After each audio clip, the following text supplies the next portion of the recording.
तो आज हम थ्योरी ऑफ इक्वेशन पढ़ने जा रहे हैं, जिसमें हम बात करेंगे फैक्टर थ्योरम के बारे में, जिसे मैं शॉर्ट फॉर्म में एफटी बोल रहा हूँ ताकि टाइम बचे। तो आप जानते हैं फैक्टर थ्योरम क्या है। फैक्टर थ्योरम तो फैक्टर थ्योरम के अकॉर्डिंग, जैसे ना अगर हमारे पास एक एफ एक्स, मेरे पास एक पॉलिनोमियल है, ठीक हो जाएगा। एफ एक्स बराबर 0 मेरे पास एक इक्वेशन है, ठीक हो गया। F x polynomial, F x बराबर 0 होता है, इक्वेशन होगी ना। तो इस इक्वेशन में फॉर कोई भी है, जैसे मतलब ए की पावर एक्स की पावर एन जो भी है, हाँ ठीक हो गया।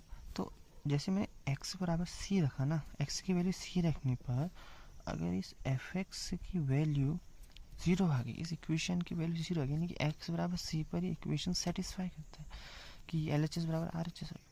तो इस केस में हम कहेंगे कि जो एक्स माइनस सी होगा इसका फैक्टर होगा, या अगर इसका रूट एक सी है, इस सी रखने पर, एक्स बराबर सी रखने पर ये वैल्यू 0 हो रही है, तो इसका मतलब एक्स माइनस सी इसका एक फैक्टर है। हम इसको एक्स के फैक्टर के फॉर्म में लिख सकते हैं। ये लिखने में बहुत छोटी लग रही होगी, पर जब हम आगे बढ़ेंगे तो ये बहुत काम की चीज़ है।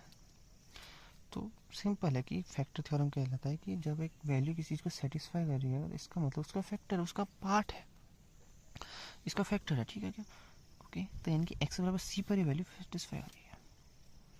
ओके,